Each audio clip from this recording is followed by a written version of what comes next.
Lebanese troops are on the streets of the country's second city, Tripoli, after days of street battles between supporters and opponents of Syria's government. There is for now an uneasy calm. But how long is that going to last? And what is fueling the violence? This is Inside Story.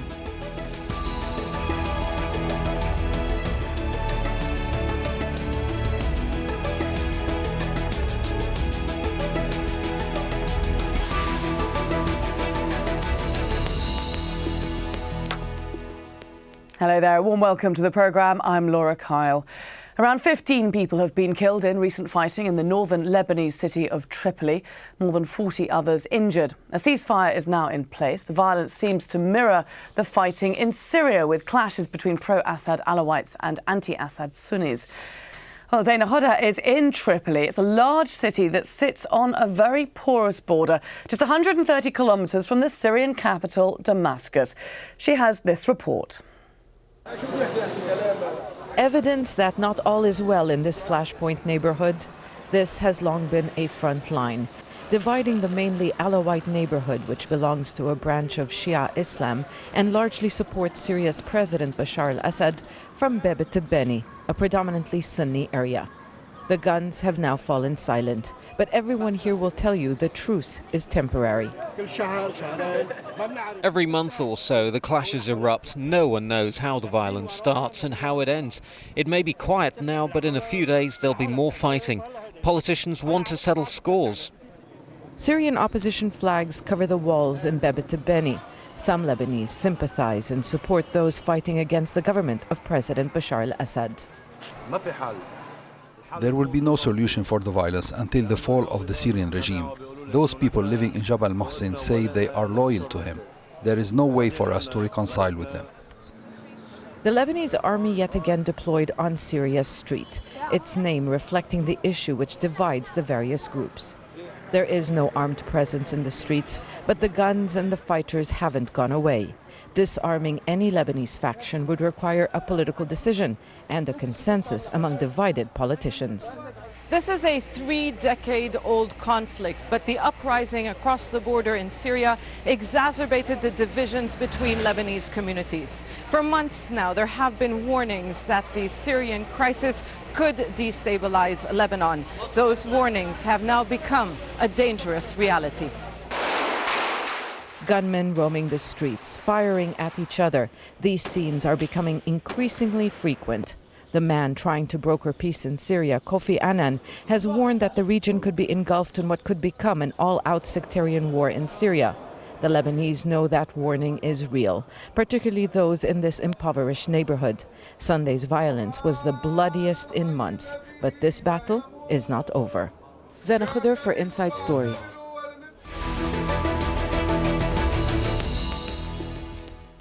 OK, let's get straight into the discussion now. And we're joined by our guests, Kamal Wasneh in Beirut, a political analyst and professor at the American University of Science and Technology. Also in Beirut, Salah El-Mashnouk, a political analyst and lecturer at the Lebanese American University. And in Cairo, we have Robert Fisk, Middle East analyst and foreign correspondent for the UK newspaper The Independent. Gentlemen, good to have you all with us. So Kamal Wasneh, if I could start with you. On Sunday, we heard the Prince of Saudi Arabia saying that what is happening in Tripoli at the moment is no doubt an extension of events going on in Syria. Do you think that's true? Yes, I think it's very true. What's happening in Syria is actually manifesting itself in Tripoli and throughout the Middle East. It's a disaster what is taking place, because now we worry about this sectarian war to spread out of control on the whole region, and that's a very dangerous moment in the history of the Middle East. Yes, we want change in the Middle East, but we don't want any sectarian war, because everybody will lose in a sectarian war. And that's exactly what is happening in the north of Lebanon, where the largest majority of the people live below poverty, and they've been used by regional power to fight a war that should not be fought on Lebanese land. Who is fighting whom in Tripoli?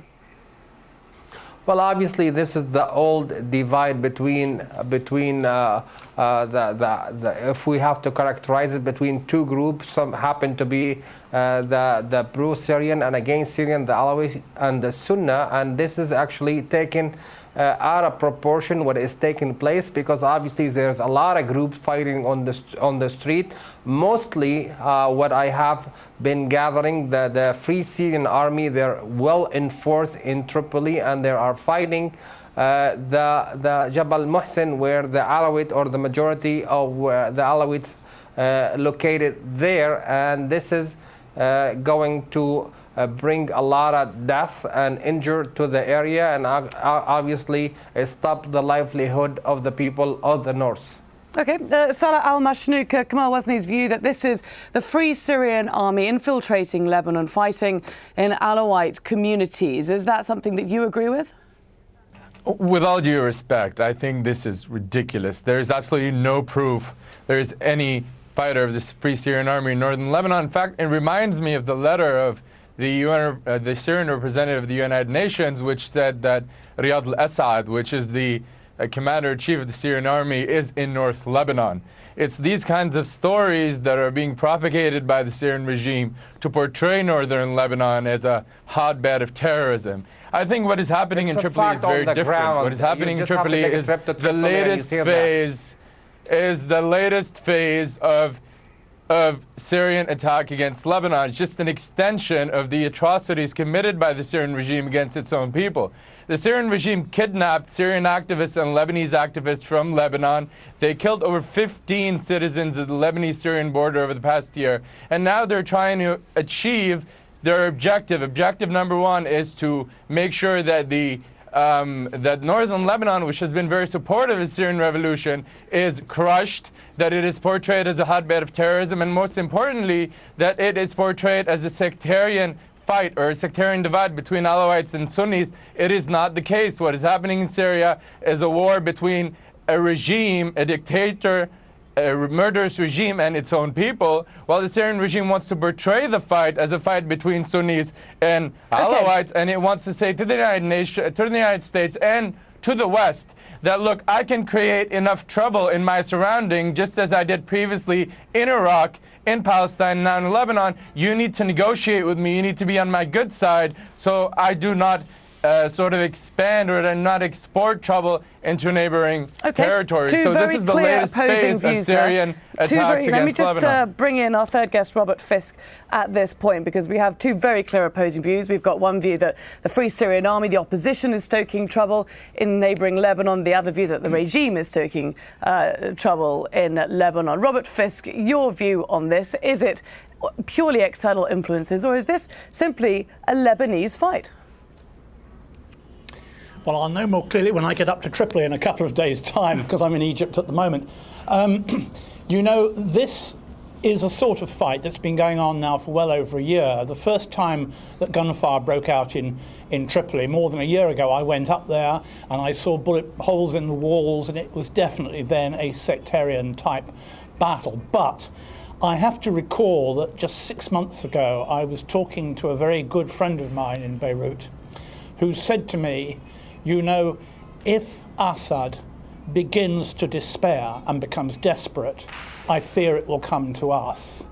And I noticed how close together were two events. This little bloodbath in Tripoli of 15 dead and 50 wounded, and the speech which President Assad of Syria made to his parliament, in which he warned that things were getting worse. And I don't think those two things are unconnected. Now, there are still plenty of apparatchiks in the Lebanese civil administration who worked more or less for the Syrians. We're not talking here of Syrians inside Lebanon. We're talking of Lebanese who, in the security apparatus, for example, did used to work for the Syrians. And these people haven't gone home. They still live in Lebanon. That is their home. I fear very much that we will hear more about the Tripoli events as time goes by, and more will be revealed. But it is a most troubling event, not least because people have been predicting it. They keep saying, oh, will it spill over into Lebanon? Well, it's a cliche, but it spilled. Yeah, okay, you mentioned there the security apparatus, and we know that the army has been sent to Tripoli, as we saw in Zaina's report. So let's take a bit more of a look now at the role that it does play. And here's a statement from the Prime Minister's office saying the Lebanese army and internal security forces need to take all measures to stop the clashes in the city of Tripoli without discrimination. Kamal Wasni, if I could just pick up with you here, those key words, without discrimination. We heard Robert Fisk saying that the army does have a history of its loyalties being with the Syrian government. What's your response to that? Where do the loyalties of both the army and the internal security apparatus lie? Well, obviously, I think the Lebanese armies, they've been serving the whole Lebanese community without any discrimination. There's question about the interior security forces. Some people in Jabal Muhsin, the Alawite, accuse him for siding with the Free Syrian Army. And today we heard a statement from Mr. Eid where he accused the head of the interior security of just doing that. I think Mr. Mikati, the Prime Minister, he's facing a tough fight in his hometown, because from the beginning when he became a Prime Minister, there's forces want to undermine his ability to rule the country. And he's the weakest link on the whole things that is taking place in Tripoli, because this is his hometown and he obviously cannot control it. Today, the Lebanese army unable to get the political consensus to do their jobs, and I'm afraid there's area in Bab al-Tabani where the Lebanese army are not there, and if they're there for few hours and they withdraw, because you have like chaos in the street, and you have children carry guns, and you have all kind of foreigners on Lebanese soil. We have to question if we still have the sovereignty of Lebanon, where you have the Free Syrian Army still there. There's 1,000 of them fighting in Tripoli. Those people who came from Homs and other part of Syria, they got their location in Tripoli, and now for some reason they have the weapon, and we have a situation which cannot be tolerated. We have to be very careful with this. Okay, Salah al-Mashnouk, it does appear that for the moment at least there is an uneasy calm in Tripoli, but clearly the army and the internal security forces are divided. There are splits all the way between Sunni and Shia when you have Syria involved in as well. For the moment, it appears that the army is maintaining peace, but how long can it remain neutral? Well, at first, I just want everybody watching to think of the following question. If our army was, as your guest says, so objective and so patriotic, which I'm not denying it is, and there are thousands of foreign fighters on Lebanese ground, how come it has not yet arrested one Free Syrian Army officer or one Free Syrian Army fighter on Lebanese ground?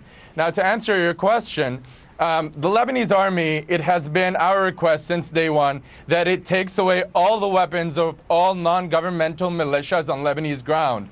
You have to go back to the root of the problem. The root of the problem is, one, that the Syrian regime, who has occupied Lebanon for 30 years, continues to insist that it rules Lebanon, that it dominates its political process. On the other hand, you have Hezbollah, which is the strongest, the only militia that was left with its arms after the end of the Lebanese Civil War, insists that it maintains its weapons, contrary to Lebanese sovereignty and contrary to the full power of the army, who needs to take control of the entire Lebanese territory. Now, when Hezbollah does not want to give in its weapons, the army cannot control territory, cannot enter Dahi, cannot enter Baalbek, cannot enter all these regions that are Hezbollah territory and not Lebanese territory. Okay, you and say, therefore and the just army pick up is on one being of those weakened, points, because the you army say is being Hezbollah targeted. is very heavily armed, but we're also seeing both sides heavily armed, aren't we? We're seeing heavy weaponry used in this violence. We're seeing rocket-propelled grenades. We're seeing pictures on our screens we're seeing pictures on our screens of Lebanese fighters hoisting the Syrian opposition flag whilst using heavy weapons. I mean, there's a lot of weapons on both sides in this conflict. I mean, listen, in the north, you can find citizens. There's no organization, there's no militia, there's no political party on one side that has weapons. They're just the people living in Tripoli that are defending their homes, defending their families, defending their street. On the other hand, you have a party, you have a militia that's proxy to the Syrian regime, and it's the party of Rifat Eid, which is being financed and which is being given all the power and money and weapons by Hezbollah. What I'm saying is the following. Our political project is that the state rules over all Lebanese territory. When Hezbollah wants to own weapons and create a militia with 70,000 rockets, one cannot sit there and ask why Lebanese citizens in other areas go and buy Kalashnikov with their own private money. Okay, why they actually make Mr. the effort Wozni and take out loans We only have a few minutes left, so let Mr. Wozni respond to that. Because there is no state and there is no army. Mr. Kamal Wozni, you wanted to respond to what Mr. Salah al-Mashdouq was saying. Well, that's like funny.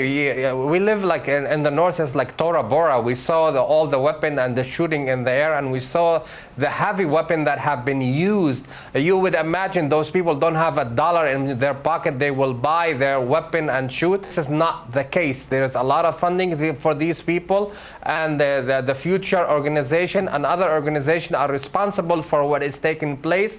And when you have the head of the parliament or member of the parliament of the future organization, Murabi, and other Dahir calling for the army to get out of North Lebanon because they are not wanted, those people are causing the chaos and they are responsible for this. Yes, go and look, check the statement of Mr. Murabi, and if you don't hear, gentlemen, I think that no one can be heard at this point, so let's just take a pause for breath and go to Robert Fisk. I want to bring in another issue that was mentioned by Mr. Wozni at the beginning, that this is a very impoverished area, that it's very easy, our correspondent said the same thing, to encourage people to carry a gun, to fire a gun. All they need is monetary incentives. What role do you think that plays, Mr. Fisk? Well, first of all, can I just correct something? I didn't say the army when I said Syrian influence. I meant the security apparatus of the state. That is not the same as the uniformed army on the streets. Look, Tripoli is one of the most impoverished as well as one of the most beautiful Lebanese cities. I've taken a great liking to it over the years, going up there again and again, but it's a rusting hulk of a city. Several times recently, entire apartment blocks have simply fallen down through lack of maintenance. The city government doesn't seem to operate correctly. The governor doesn't seem to do his work very well in Tripoli, and if you look at the city, it looks like a washed out place. What it needs is enormous investment and educational assistance in schools and hospitals and so on, and it doesn't have it. It's a poor place, and in poor places people will quickly go to weapons, I'm sorry to say. I have another issue that I want to move on to. It's to do with the government, the makeup of the government. Obviously, Lebanon has a rather complicated system that tries to involve all the different factions. There's a Sunni prime minister who is leading a Hezbollah-dominant government. This Sunni prime minister is from Tripoli. Salah al-Mashdouq, what role do you think he plays in this? He's got a very fine line to walk, hasn't he? Well, I think our prime minister is not. I mean, he doesn't make decisions. He's not the real prime minister. He's just a tool. He's just a front for Hezbollah and a Syrian-dominated government. So he is the guy that always comes out to us to make things look better, to try and convince people that things are not as bad as they seem, or Hezbollah is not as dominant as he is, and he's going to solve this or that problem. But I think he has nothing to do with the decision-making process. He has no policy whatsoever towards solving that problem, whether on the socio-economic front or even on the military and security front.